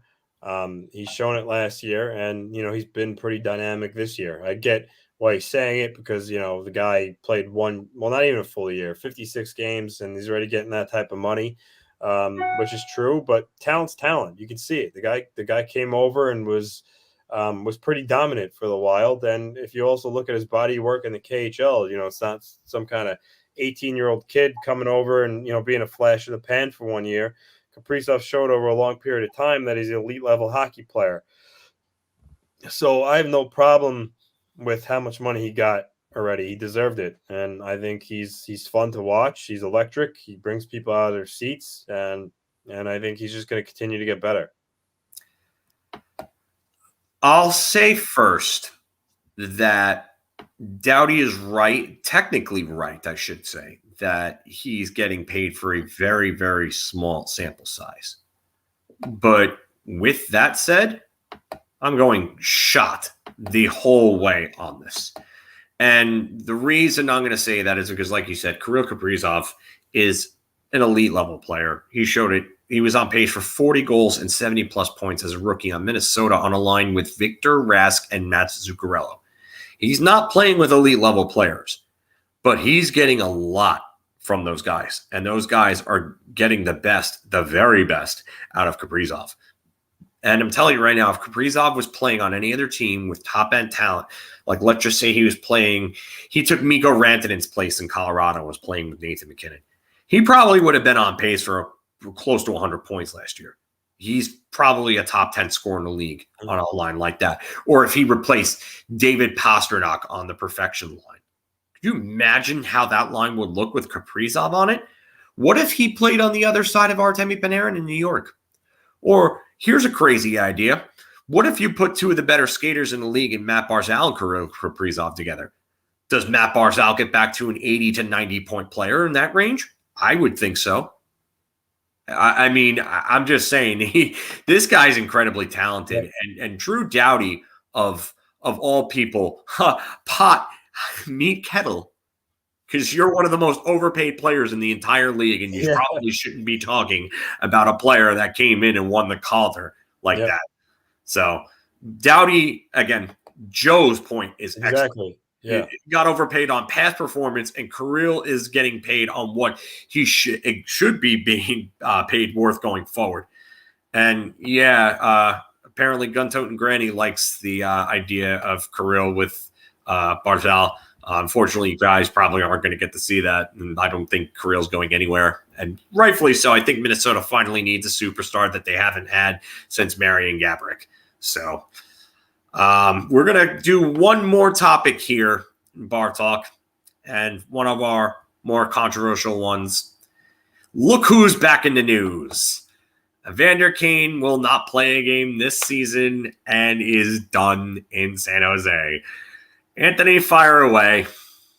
I mean, I definitely think he's done in San Jose. A lot of his teammates expressed, and Hertl was one of them. He went about the comments that, if he was back, that he didn't want to be there. And other players have commented on it as well. So I don't see how you could bring him back into that locker room. Because it's not like he did something that was like I'm trying to come up with an example, but I guess the thing is, like, the thing he got suspended for was the fake vaccination card, and last season you have all these players, adhering to all these COVID rules and being so diligent, not going out on the road, staying in your hotel, and maybe before you were vaccinated or even after. But the fact that Evander Kane has a fake vax card and presumably was going around and using it to do functions that he wouldn't normally been if he wasn't, that's kind of almost like a betrayal to your teammates in a way. when they're all doing something and you have one guy doing that. So I get why they'd be so upset about him and then just overall being a distraction. So I don't see how they could bring him back in that locker room. But as others had said, I don't know how you trade him too at that point. I mean, I'm sure other teams, players probably feel the same way. So it'll be interesting to see what the Sharks' options are when, his 21 games is served and up. So it's around to being done in San Jose, but I'm not so sure on playing a game this season because there might be a team that, will take him because he did have a really good year last year. Okay. Let's call spade a spade. So, we'll go beer. I guess we'll go beer. But yeah, I think it'll be tough to trade him, but I think there will be a team out there that will take a chance. I am going to go back to buying rounds because I just feel so generous today. I really like. Why not? It's a Wednesday. We're doing the best thing. And Anthony, you have Mark's headshot as your. I don't know why I have Mark's headshot. That's ridiculous. Oh God, that's great. Yeah, and Steven actually brings up a good point here. Arizona or Chicago will 100% take a chance on Evander Kane. Chicago, with everything that's gone on with them, I really wouldn't put it past them. Arizona, I don't know if they would.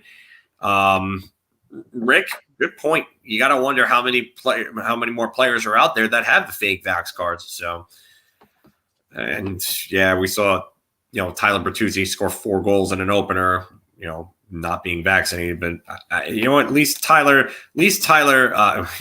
Mark doesn't want to sabotage the show, but at least Tyler Bertuzzi, he didn't lie about it. And I was talking about this on Twitter with people. Why is Vitaly Kravtsov going to trust Chris Drury or Gerard Gallant at this point to do the right thing? And that's why it's going to be really hard to get him back over, because when you do the same thing to somebody twice, fool me once, shame on you. Fool me twice, shame on me.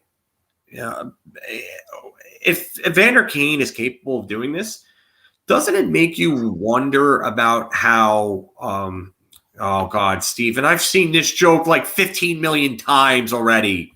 Jeez. But you know what? I gotta say that there's no trust factor with the teammates anymore. Like if I'm a teammate, and you referenced Hurdle's comments. If I'm a teammate and I know that somebody did that, how can I trust them? Not even just as a teammate, but in walks of life.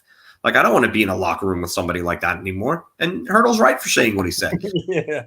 So I just, you know what? Evander Kane is just somebody who just does not know when to quit when it comes to doing dumb things. And this is the guy that back in the 2012-2013 lockout signed a new contract and then took off a photo in a hotel room with tons of cash. Yeah. Posted it on social media like an idiot. So it seems like nothing has changed with him. He hasn't matured at all.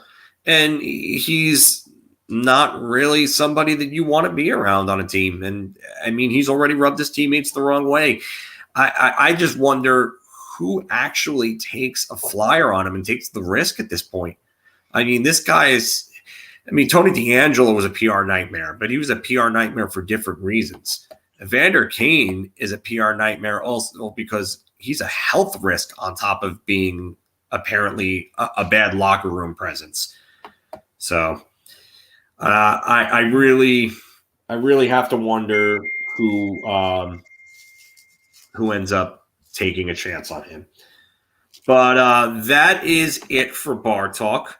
So if you agree with us about Evander Kane, or whether you think Drew Doughty should probably stop talking about other players when he's the definition of overpaid, do you think Dylan Larkin and Gabriel Landeskog should have been suspended, or should they have been suspended even longer?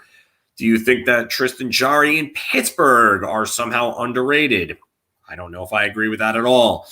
Do you think Nikita Kucherov is what will prevent Tampa from winning the Atlantic? Does Carter Hart rebound and actually help Philly, or does Philly continue their quest for their first developed goaltender since Ron Hextall? Is Montreal in trouble? Is Jack Hughes going to come back from his injury and have himself a big year? Is Zdeno Chara cooked? And is Adam Fox going to take a little bit of a discount, or is he going to get about $9 million, and this contract will still be a bargain compared to Charlie McAvoy's based on production? Definitely like, share, and subscribe. Put it down in the comments below. Let us know what you think, and keep tuning in. And Anthony, I don't know if you want to go over trade rumors, if there's anything to really talk about. I don't know of anything right off the top of my head. There's not really any updates on like the Dylan Strome fronts. Jack Eichel, I mean, we could talk about that and how Buffalo doesn't want to retain salary, but they will take back contracts. I don't know what other trade rumors are out there really, though, at this point. Right? Nothing really. No. Nothing really. So we don't really have any editorials. There's no honest press conferences today. So, guys, Q&A time. Let us know what you were thinking about everything. You can comment on me being an amateur at this. You can say that I have better lighting at the different location that I'm at today. I see that you are in a different location. Yes, I am. I am pet sitting for family, so I'm in a different location where the lighting is a lot better. Obviously, it looks a lot better too, and it's almost like a gray screen, if you will, instead of a green screen, a gray screen. So, but I mean, talk about like you want like players that I think are very early or playing well. I like Jonathan Dahlen on San Jose. I thought he's been pretty good for the Sharks. What about William Eklund? Yeah, Willie Eklund. Looks good too. Just like Cole Sillinger, another current first round pick from this year's draft, playing. And I give credit. Talk about the Buffalo Sabres being 3-0. I mean, it's not going to last. It's not going to last. But the 3-0. They capitalized on a weak Montreal team at the moment. They beat them. They beat Vancouver, who have weapons to hurt you. And then they beat a dreadful team in Arizona. I think one of the teams will be worse than them, but three wins is 3 wins. So I think it's pretty funny how they started off hot. Yeah, I don't understand Buffalo. I really don't. Montreal, and that's another thing. Montreal, to me, it's concerning because one of those losses was to Buffalo.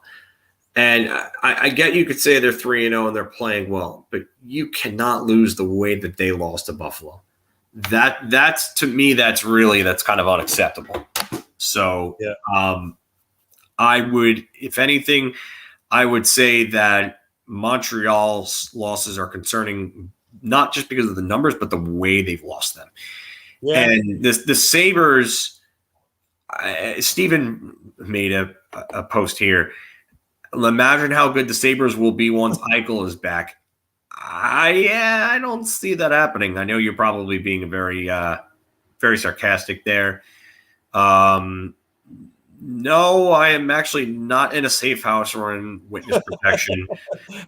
If I was in a safe house for some sort, it's probably because I speared a guy with a trident and I need to lay low. No Big Lou. But Moritz Seider is winning the Calder. It's possible. There's no real Calder like runaway yet. I haven't. It's so early. I mean, it's so early. I like how Jamie Drysdale looked in Anaheim. Yes, he's been pretty good. We just mentioned Jonathan Dahlen has looked good. Mason McTavish. Mason McTavish also in Anaheim. Trevor Zegras also in Anaheim. Trevor Zegras looks very good too. Cole Caulfield's Montreal, the whole team struggled, but you got to count him in it. Yeah.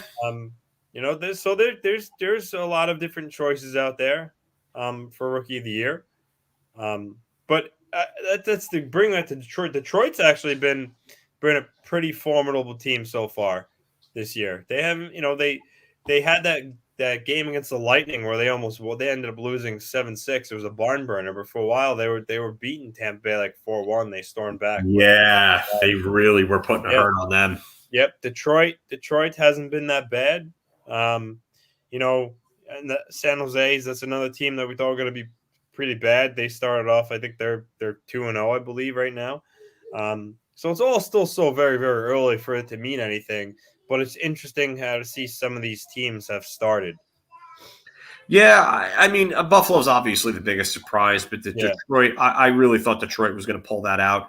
I mean, Anaheim, they went ahead in that game against Edmonton last night. They were ahead, or for a while they were ahead, and then all of a sudden they lost that game, and Connor McDavid just was like, "Okay, I'm done playing around. I'm Connor McDavid. You're gonna deal with me because that's just what I do." But let's talk about Connor McDavid and Leon Draisaitl. They both had 8 points in 3 games. McDavid has just been unbelievable again. He's picked up right where he's left off. I mean, he's picked up right where he left off. That's more than averaging 2 points per game. That's like 2.5 points per game. Yeah. I mean, he's all right. So 8 points in 3 games. We're just going to do a little math here. 8 divided into 2.66 points per game. Over 82, that's 218 points. And obviously, that's not going to happen. Yeah. That's not going to stay. But realistically, if he continues at this pace or somewhere close to it, let's say into like November, December, do we start looking at the first 150-point season in 25 years? I would say so. And you got to also throw Draisaitl into that. You know, he's capable of producing at a really, really high clip too, and he's got 8 points in 3 games too. So, I think those two are going to be the class of the league again, which is not really a surprise. And we'll give some love to Anze Kopitar in LA. He's got 8 points too. So far this year. Yeah, he had a 4-point game the other night, and he had it against Vegas of all teams, which was really shocking. LA looked really good against Vegas. Not only that, but you got 2 Selke caliber centers down the middle in Kopitar and Danault. Yeah. And Doughty's still a good defenseman, although he's terribly overpaid. Yeah. But I can't even begin to talk about the improvements that LA looks like that they've made. And I've actually forgot to hide this banner. Sorry about that. But Alex Ovechkin, 4 goals already. Climbing the mountain. Yeah. The historical mountain. You know what? It's crazy to think about because it's now all of a sudden you're looking at him passing guys like Marcel Dion. He's coming up on Brett Hull. Yep. I mean, he might be, by the end of the season, he might be in sole possession of 4th all time in goal scoring. Probably will be. He's not off the top of my head. I would think he's probably only 12 goals or so behind Hull, something like that. Hull was what, 741? Yeah, I thought it was 7. He was around 740 something, and Ovechkin entered the season, I think, at 731. Yeah, Alex Ovechkin is at 734 right now. Brett Hull is 741, so he's only 7 behind. 7, yeah. So he's he'll probably pass Hull in the next 2 weeks. Yeah, he'll. I mean, he's going to. The third all time is Yager, and Yager was 766. That's the one where that's what I'm saying. I think by the end of the season, he can be 3rd all time, maybe. The guy's already got 4 goals. I mean, he's. Let's put it this way about Ovechkin. Let's say he scores 50 goals this year, which, by the way, 50 goals at 36 years old would be absurd. It would 50 goals at his age, 36 years, would be ridiculous.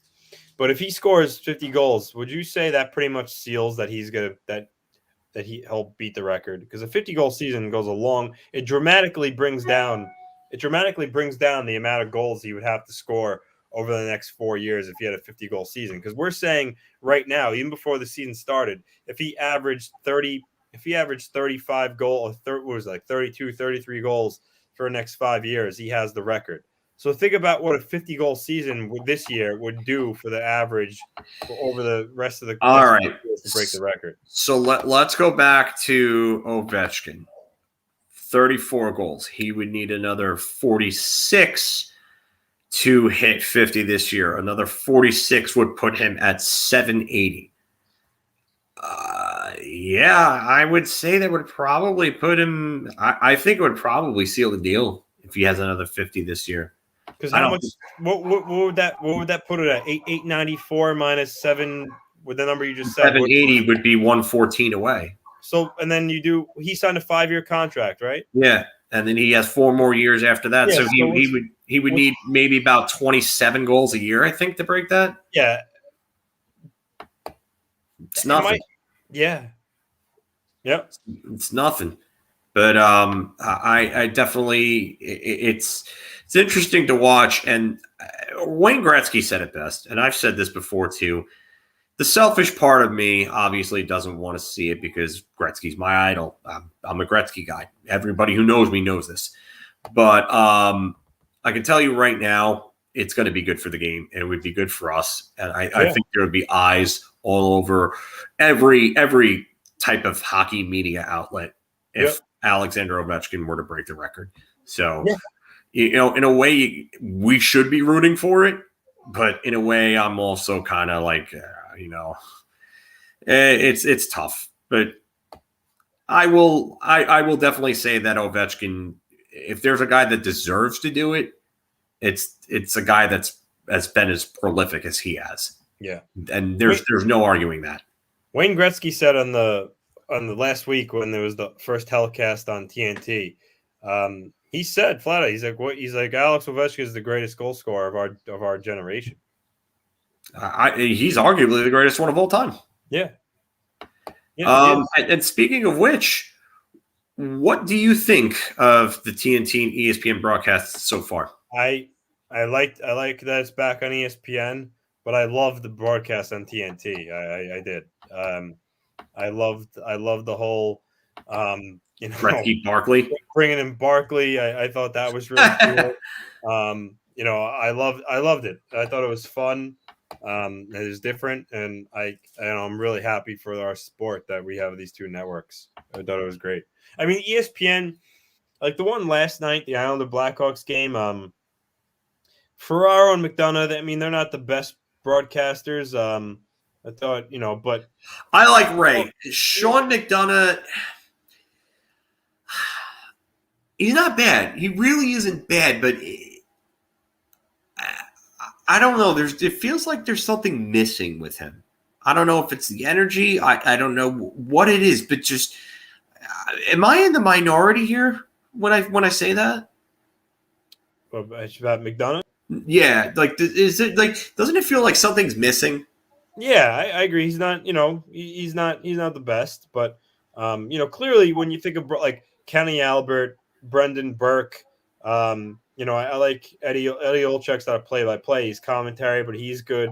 Those are like the A guys, and then you have guys like Ferraro. Actually, Ferraro I like. I think he's pretty good, but I would say McDonough's kind of like the B squad of like the broadcasters. I know John Forsland's the Seattle guy now, but I mean he's a really good broadcaster. But I think overall ESPN and TNT's broadcast teams that they have are pretty good. You can't complain. And no one's saying that he has to be Mike Emmerich. There's no one that is saying that he's not going to be. He's not even going to be Gary Thorne. But it just Sean's right here. He's a little too low key. He's a little too subdued for a sport like hockey, if you ask me.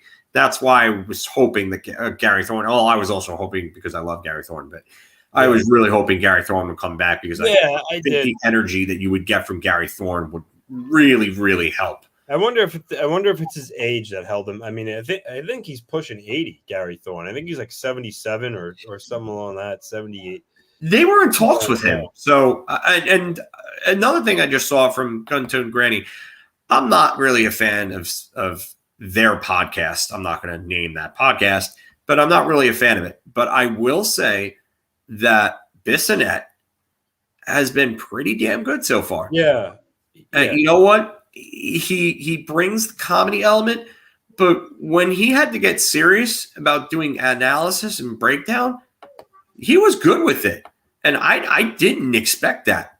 Not that I'm saying that this guy is brainless or anything like that, but I mean, he's known for his comedy on his podcast. Yeah. And I mean, it was funny because they were all joking around about, being, all having money on Bissonnette being the first one to shirt Wayne Gretzky, and it ended up being Anson Carter, which I thought was absolutely hilarious because Anson Carter is just not viewed as that type of guy. Who I love Anson Carter, by the way. I thought that was such a big pickup for TNT because I think he's absolutely tremendous in what he does. But they really did a lot of good. So. Yeah. With the games, we got 2 games on tonight, both TNT, oddly enough. The Bruins and the Flyers and the Blues and the Knights.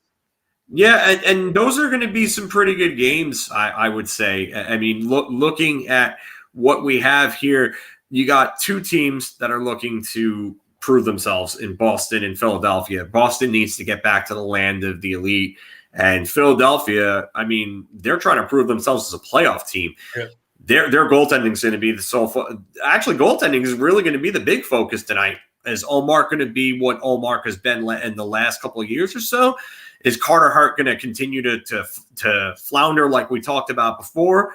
Is that perfection line going to put a hurting on Carter Hart? I mean, there are a lot of things. And then St. Louis and Vegas. St. Louis 2-0 so far. Vegas, they got shellacked by LA. They did not look good. So, and the schedule is so lopsided. The Rangers played 4 games so far. The Bruins only played 1 game going into tonight, which is really weird. Yeah, I don't. But well, at the end of the day, they all play 82, so it catches up. But it's just funny how some teams it's so lopsided. Teams. I mean, I don't want to complain about the scheduling or anything like that, just because I know it can't be easy to do this, especially with 32 teams and a new team coming in and two different teams that had the same building manager or project manager, I should say, building their 2 new buildings. I mean, being on the road for the first month or 2 of the season. So, but how has Boston only played 1 game? Yeah, it doesn't make sense to me. It doesn't make sense either. It really doesn't. No, but I mean, I'm looking forward to it. I mean, I love watching the TNT telecasts, so I can't wait to watch them again tonight. Speaking of which, you want to go until about maybe 6:30, or do you got to get off before that? I think pretty soon Elle's going to get restless for dinner, so maybe just a couple more minutes. All right, so we'll go to a quarter after, so we'll make another about 7 minutes out of this. Yeah, that's fine. So, but I mean, you got other people saying here that they avoided, and this is absolutely true. The other thing I'll say is that NBC did not do anything to promote the game. They did. No. They just didn't. And we've already seen ESPN and TNT promoting it on their channels and stuff, and you didn't get enough. You didn't get enough. This comment is great from Dave. Someone needs to save Gary Thorne from having to do the Orioles games, especially if Gleyber Torres goes off again. So that'll be pretty funny. I would say, if anything, somebody needs to save Gary Thorne from that. But if anything, I would take a look at maybe trying to bring him in, because Sean McDonough just seems like he's, I don't know, not really. I don't want to say he's not cut out for this, but it just you need someone with energy. You need someone with more. I agree. Not hockey related, but for the football fans out there, I just saw a tweet that says the Texans and Dolphins could have a Deshaun Watson deal done this week.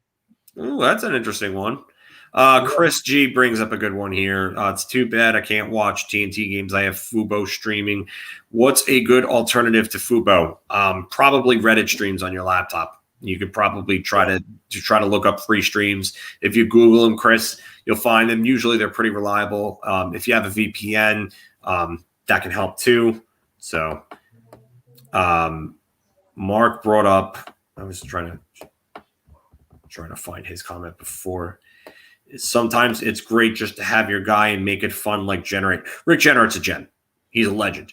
I mean, the Dave Hannon, this is going back to where Jimmy Hoffa is call, the Mayday call, Richard Schmelik, the Wounded Duck on Thanksgiving. I could go through Rick Generate's greatest calls, and he's a treasure. Every time that I see that Buffalo's playing and I go to the telecast and he's on, oh, well, Rock, that's an idea right there. Maybe you can get Gary Thorne. How to track down his contact info. Yeah, try to which oddly enough, the Ottawa Senators PR guy got back to me earlier today. He said things are crazy right now. He's like, let's do something when the Senators play the Islanders. So yeah, when the Senators play the Islanders, we will have a member of the Ottawa Senators on our podcast. And that would probably be our first active NHL player. So guys, definitely continue to tune into us, because I don't know who it's going to be. We have no clue. Anthony will obviously keep all of you updated with more information as the time gets closer.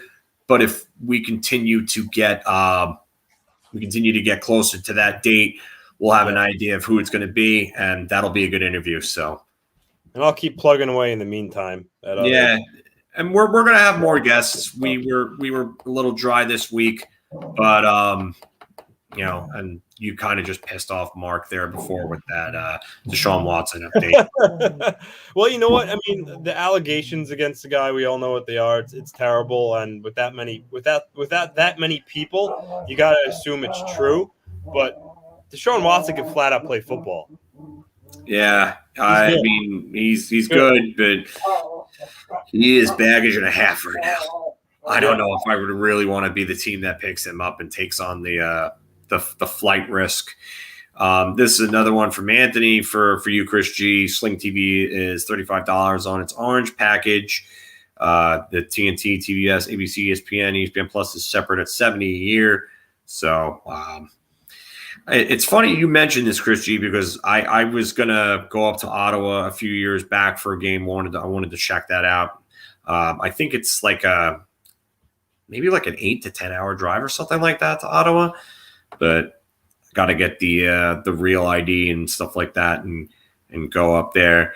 Mark has apparently paid for Wi-Fi in his flight to watch us. Thank you, Mark. We appreciate that. Always looking out for us, looking over our shoulders and everything like that. But it's we should try to go to an away game somewhere.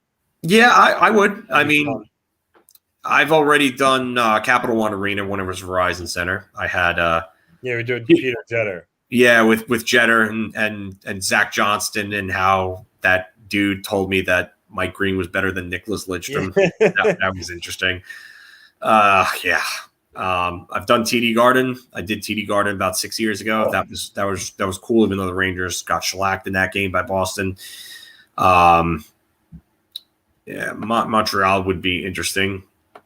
But maybe we could do something more, a little less travel.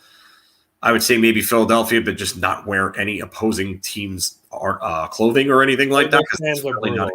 I don't feel like getting into a fisticuffs affair there. So, and Steven's doing a little traveling himself. Steven, by the way, keep us updated as to when you get closer to coming into New York. We definitely want to meet up with you and definitely go and get some drinks. We'd like to return the favor, especially with the donation before, man. We really, again, we do appreciate that. And everybody else that has donated, everybody else that's liked, shared, subscribed, we absolutely appreciate this. Like I said, we're just really kind of starting here. We're getting closer to 2,000 subscribers. And again, we only really started doing these back in, I would say, late January. And it's amazing to see the growth in such short of a time period. So for us to be able to do this, do what we love, and to start seeing the growth and really be able to have a tangible number on things in terms of like subscribers and getting our videos monetized and seeing people, donate and stuff like that. It means the world to us. It's awesome. We love doing this, and we love the fact that you guys keep coming back and this keeps growing. So, yeah. But we're going to cut this short today. Anthony is got to go do some Trent Hunter. Oh, wow. Mark tried to trivia Anthony, and Anthony shot that down right away. Yeah, former Calder, I think, finalist, Trent Hunter. Yeah, and then once he got established, he switched his number to 7. But yeah. But honestly, we're gonna cut this off now because Anthony's got to go do stuff. Definitely, like I said, remember to like, share, and subscribe all our videos. Tell us, tell everybody about us. Tell us what you think. Leave more comments, and definitely keep tuned in because we've definitely got more content coming your guys' way. Again, thank you very much. Thank you, and have a good night, everybody. We'll be back. We'll be back next week with Mark back with Mark back at the helm. So yeah, Mark will be able to be back at the helm, kind of taking care of things in that regard. So I'll be a little more intuitive on the comments. And Sean, yes, good, bad, and ugly tweets will be going up on the Facebook group. So this way you guys can take a look at it and have some more discussions.